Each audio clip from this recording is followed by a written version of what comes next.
Welcome to Spotlight New England. I'm one of your hosts, Audrey McClelland. And I'm Ashley Erling, taking a look out at Newport Harbor today. In this moment, I'm like, wow, that's what it's like outside right now? I know. I haven't seen the outside. Well, even when we got to work. Even when we kind of left for work in the morning, we obviously come in very early for the road show, which is the first show that we do.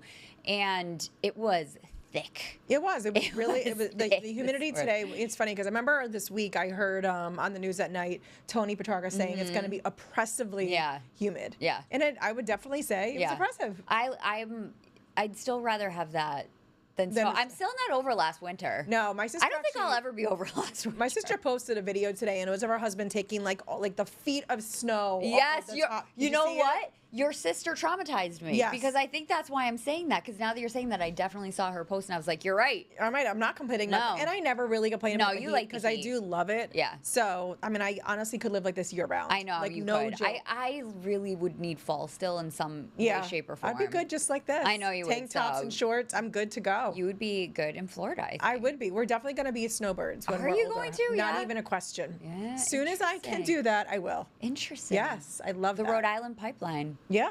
I don't know why my parents never did it. I don't know why my in-laws don't do it. Like, I don't know. Because my father-in-law is like me. He loves the heat. Okay. And like he's always said, you know what? Like now, he's kicked himself. Yeah.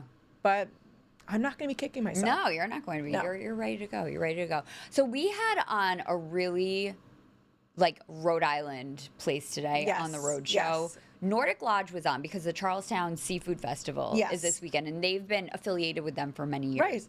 And so we had, I said Nordic Lodge, the Nordic. Yeah, no longer the Lodge. It's not, it's Nordic, the Nordic. Look at this video. I found some of our archive video of it because we were talking about it so much this morning on the show. But the buffet, this endless buffet of lobsters and seafood and steak. And I was like, this is just one of those iconic Rhode Island places. But you and I... You never been there? We've never been. Well, and I feel bad saying that. I feel horrible saying that because I can't even tell you how many times I've said, oh my gosh, I'm dying to go there. But I almost feel like it has to be like a special occasion or something. It does. And you know what? Like I was talking to Jake today, who's part of the family that owns it. He's the manager right now. And the tickets, it's $145 for adult guests. Yes. And I think it was $65 for 12 and under. Yeah. And a little bit cheaper for like younger kids. And I'm just being honest with you. I know that I would not eat $145 would you not? worth. I don't think I would. So I think I would. I just kind of felt like my husband, not a question. My son's not a question. Yeah. That's almost like Fogo de Chao. Like I just get the salad, like the salad bar area. Because I'm like, well, I'm not going to have all that meat. But I will say that lobster roll today that he made on the road show was out of this world. So the one that he made sounded so interesting to me. It was a yuzu lobster roll. And a half a pound of lobster meat. That's huge. That's incredible. Yeah. And I love their little take on it. Yeah, the yuzu part. That's so unusual. And he showed us too, which I had never. Did you ever know that hack, how to get the meat out of the tail? No, and I have to rewatch it because I am... When it comes to eating a lobster, I'm a princess. I cannot open it. I try so hard. Yeah. Every time I can't do it, I get a little bit of the meat, and I'm like, I can't do this. When I was a child, my dad did it for me. Yep. Now that I'm an adult, my husband does it for me. Yep. I want to be independent, and I would like to learn how to properly do it. Well, the guy, I had him do it twice. So when we did the segment this morning on the road show, and then I was about to leave the kitchen, I'm like, you got to show me it a little bit slower. I need to see it again. He did. He put the fork in. We'll have to do it on the show because it was literally less than 10 seconds. Okay. Because he originally told me, he's like, do you want me to actually crack the tail? I'm like, well, we only have 2 minutes at the top. He goes, oh no, this will take seconds. Yeah. And I didn't believe him. Well, that's what to be honest with you. So here's what happens, behind the scenes. I'm overseeing what happens, so I know everything that's going to go on in the show. So when you started to crack the lobster, I was like, she's not going to have time to open this lobster right now. I was like, I can't believe it. You more than had time. Tons of time, because in all honesty, I thought that in my head too when he told me he wanted to do it. Yeah. And I thought to myself, well, I did say, I'm like, we have X amount of time. Yeah. And he was like, no, honestly, it's going to take less than 10 seconds. And it did. That was incredible. That's like a party but trick. He puts the fork in backwards of the tail, and he said you actually have to go down in almost like a circular motion. Okay. And as you go down, it almost twists out of the tail. It's probably one of those things that once you figure out the correct flick of the wrist. Yeah. It's you can do it every time. But it is. You're right. It's just an iconic spot. Everybody knows about the Lodge. I mean, the Nordic. And it's just one of those places that you know, like my dad has gone multiple times. You know, like it's one of those places that, like to your point, like when you've gone, you're like, well, what did you go for? Yeah. Like it's an like a celebration. It's an occasion. It's an event. So add that to our list of things that we still have to do. That we.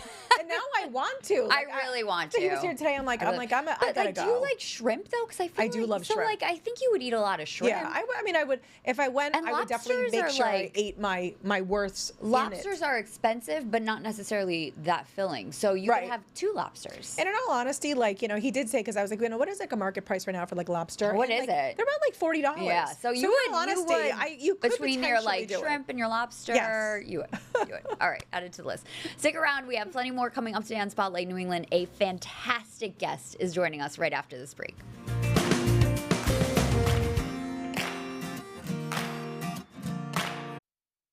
Welcome back to Spotlight New England. I don't think that it gets much more New England than today's guest. She has been a journalist with the Boston Globe for more than 20 years, but somewhat recently went viral, not necessarily because of the story she was covering, but because of her accent. And now she is a media star, and we're so excited to have Emily Sweeney here with us today. I am so excited to talk to you, Emily. Thanks for joining us. Oh, thanks for having me. I appreciate it. You have now become this basically superstar. Yeah. It started with going viral. So like on social media now everybody is following you, but you've been on like the Tamron Hall show. There was a New York Times article about you. Like this is mind-blowing stuff. And after you've already been in the industry for such a long time, like what is this feeling like for you?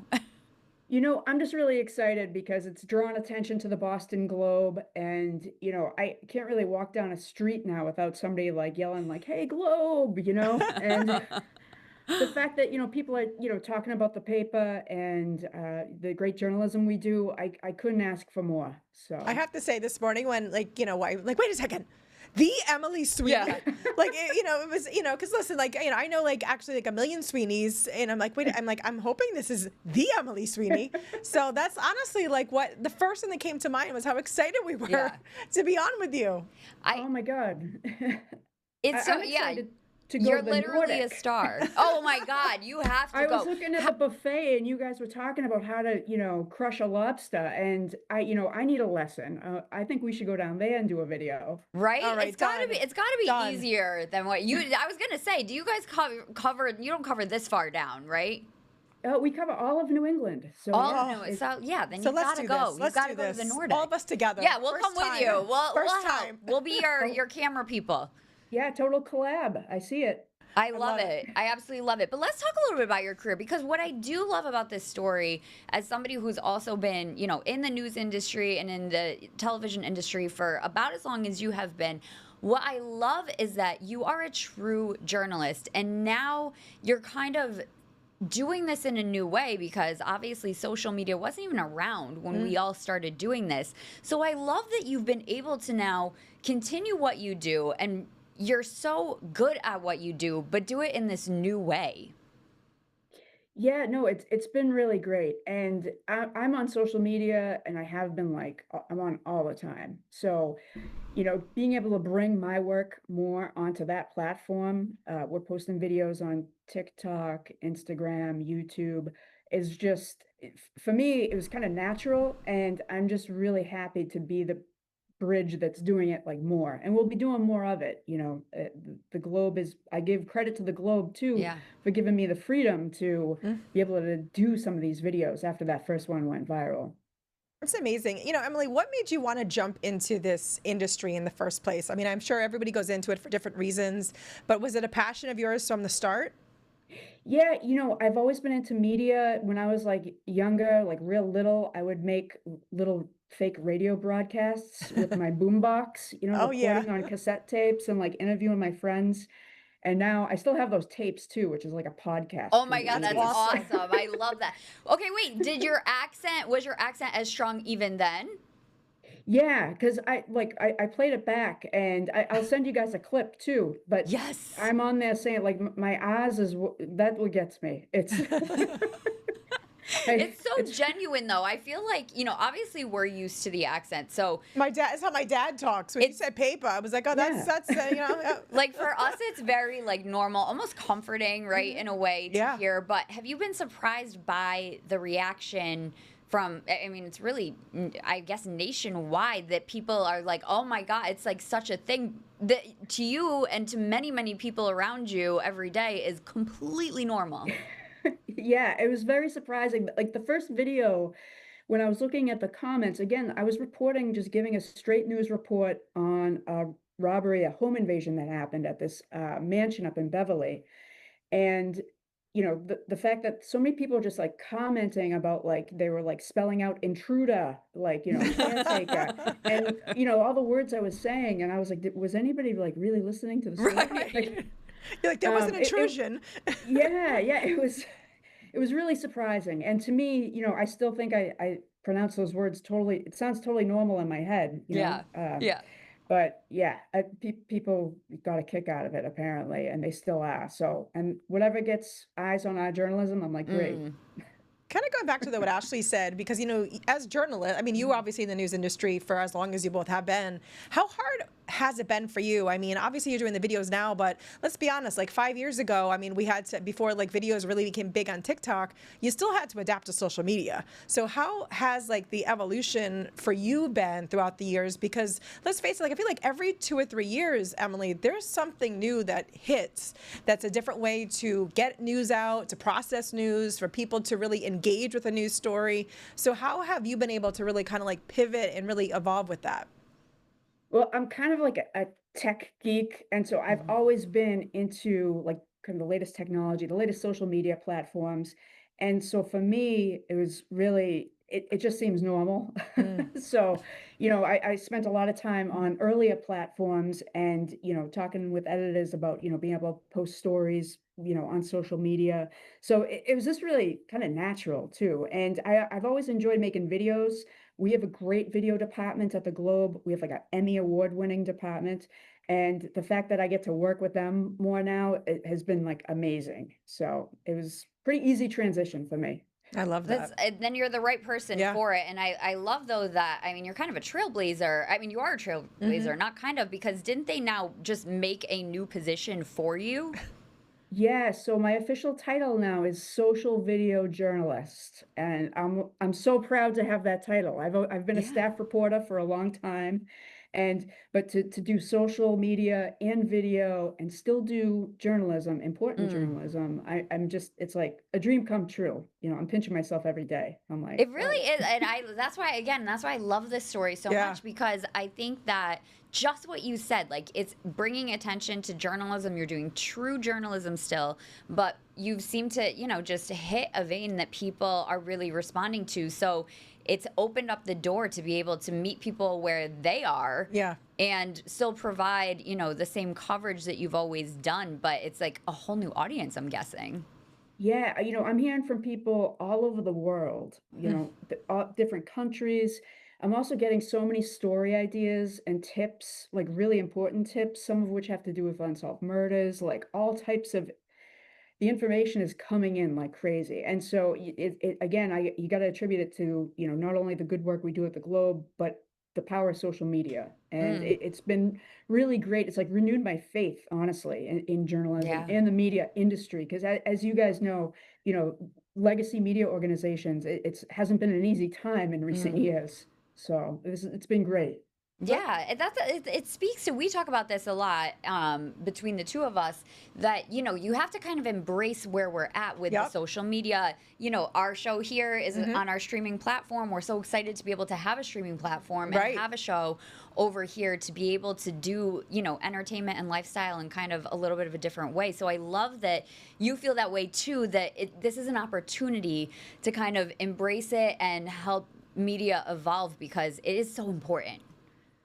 Absolutely. And it's so fractured now because, everybody's on so many different platforms. I think, again, I give credit to the Globe and to you guys too for like streaming live. I mean, it's so important to be doing that. And that's something I'm hoping to do more of too. So, And it does kind of bring in a younger audience too. I mean, I have, 4 sons that are really like their early 20s, and how they like digest news and where they get news is a lot different from where I did when I was in my 20s. So I love like even like, like the TikTok piece of it. Yeah. These are different demographics that you're able to connect with. Number one, because you're great at creating this content. I mean, obviously you have a passion for it, but I also think that's such an important thing because we need the legacy of news to continue and to strive forward, and for this young generation coming up to see what you're doing now and to say, oh, that's the area that I want to go into. Like, I love what Emily's doing. Like, that's who I want to be. yeah, no, I think it's so important, and it's interesting too because being at kind of the intersection of like being an internet creator and a journalist has been really interesting. I've been getting lots of offers for free stuff, turning everything down left and right, and it's just interesting. And I have to tell brands like, hey, I can't, I'm a journalist, Yeah. but at the same time, we're also having, at the Globe, I'm telling them like, hey, these are brands that want to, work with the Globe. So, Right. it's so we're forging, we're forging our Yeah. way. It's been interesting. That's for It's a sure. different It frontier. really, yeah, that's such a great point because, again, you are doing like true news journalism. We have a little bit of a blend over here of lifestyle, so it's a little bit different. But yeah, people don't always understand that like you wouldn't be able to engage in that same way, even though we have to talk about your tracksuit collection. And I'm sure that you are getting so many offers for people to dress you, to work with you in your fashion, because that's become part of, I'm not become, it is like who you are, but it's become part of this brand that you've now created. Yeah, it's so funny because, whenever I have like a little extra money, that's like my little, some people like shoes, some people like Yeah. hats. I love track jackets. I'll go on eBay and Depop and I'm just like scrolling and getting my favorite track jackets. And yeah, it's been fun. And it's so funny that people even noticed, in the video, It in the seems like videos. not So. only do they notice, they're like, it's part of your charm. People are obsessed with you. They love your hair. They love your look. They love the accent. Like, it's you. They just like love you. I mean, you've created you've created a brand and personality for yourself, and these are the new celebrities that are out there now. It is these like social media, these content creators, and you are one. Yeah, I guess. And it's fun too because the Globe actually we're working on, I can't say like officially, but we'll be launching something fun that has to do with track jackets available to the public. Oh, I'm excited. Very cool. I will definitely be sticking around for that. I can't wait to see what that is. And I love the video you just did too, recently where you went and tried on a bunch of different jackets. That was a good one. I like that one. Yeah, all the vintage thrift stores. We have the Globe does a best of the best list. And so my editors were like, what do you want to like do on the best of the best list? And, thrift stores, vintage stores popped out to me. I got to visit some great ones like the Garment District and Diversity Consignment in Jamaica Plain and 40 South Vintage in Jamaica Plain. And they had amazing stuff. I mean, we couldn't fit it all into the video, and I got to give kudos to my producer, Maria Pemberton. Like a lot of like you see these like zoom shots on me and like everything. Maria's right there. And that's awesome. I mean, she does an amazing job, like amazing work. It's so fun to watch you. It's so fun to watch you. Before we let you go, because you again, have been in the industry for a long time and you have been able to pivot, evolve, continue to stay true to who you are, what your mission is, what advice would you maybe give to up-and-comers who are thinking of this industry or, intrigued by what you're doing? What would you tell them? Well, I would definitely say, journalism has always been hard to break into. The media in general, media jobs had to come by. So don't take if people are saying like it's really hard to get a job, yes, it's true. But if you really, really want to do it and you're passionate about journalism, you can totally do it. And I would say jump right in. It's really easy now to edit videos on your phone, start posting stuff, start engaging with an audience, and also pitch local publications as well. Anybody can be a freelancer. That's what I always say. Oh, that's a good one. That is good advice. That's really good advice. Emily, it's been so awesome meeting you. Thank you so much for taking the time, especially when you're working on like, probably huge stories in the middle of your day. And I'm like, can you just chat with us? Absolutely. No, thank you so much. Seriously. You're the best. Thank you. It's been awesome. And you can follow Emily on, of course, all of those social media platforms. Yes. So go ahead and find her. And of course, the Boston Globe too. Thanks so much, Emily. Stick around. We'll be right back on Spotlight New England.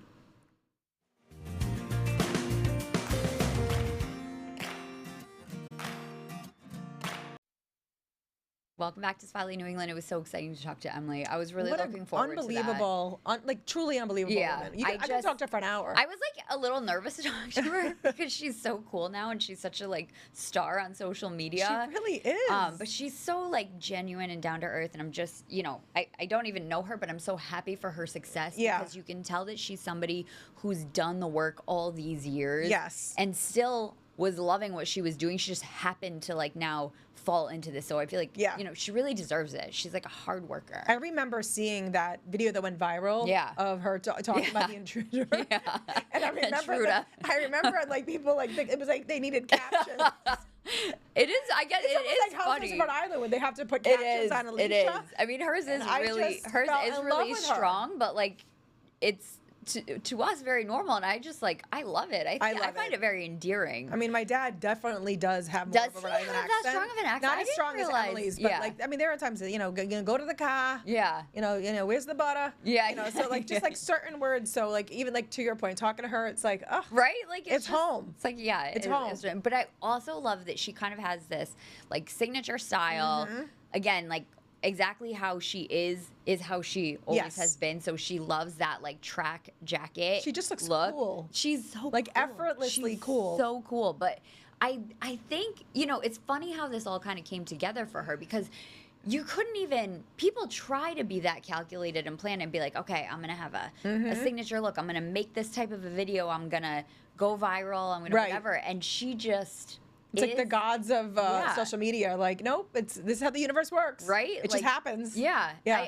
But to the signature style thing, like I think that's so fun. Yeah. That, like, she does it. Do you think you have a signature style? Well, I mean, I feel like, if I had to describe my style, I definitely would be more, on, like, I guess, like, the classically, like, chic-ish. Yeah. I'm not edgy. I wouldn't consider myself edgy at all like that. Or, like, I'm definitely not eccentric. Yeah. Or, like, super bold. Yeah. But I would think, like, I was joking when we were talking about, like, I have, like, signature pieces bracelets. I wear every day. Yeah. Like, I didn't have them on last week, and somebody wrote me. To be honest with you, I noticed one day you didn't have them on. And I was like, has she not been wearing them for a while? So like if someone messaged me that, I'm like, wow, so I guess this really is a signature piece that people are like, oh, where is it? Yeah. What about you? I think my style has just like always been how it is. I don't really know. It's pretty classically New England for the most part. I would say I'm a little edgier in the winter time. Okay, yeah. But I always wear the hoops. Yeah, you always have hoops. I do always wear the hoops. I would say that like earrings in general. Do you have the same pair? Or yeah, do you I switch wear them these. up? No, these are because I did used to switch them up, but then Josh had bought me real, like nice ones. Yeah. So then I just started wearing these pretty much every day. Because I was like, well, why wouldn't I? Why would I swap out? And I do like a fun earring. Yeah. If it goes with like an outfit, you know, like I'll wear like a shell earring or something like that. But other than that, I would say like my hoops are like they are. They're my little security blanket. I get that. I understand. This is my bracelets. Remember when we were talking to Ashley Yes. and she was wearing hoops and we were like, that's right. We're like, they're so flattering. Yes. Like They go with everything. I can't get rid of my early 2000s 90s J-Lo and they're back. Hoops. They never go out of style. Such a fun show today. Thank you so much for joining us on Spotlight New England. We'll see you next time.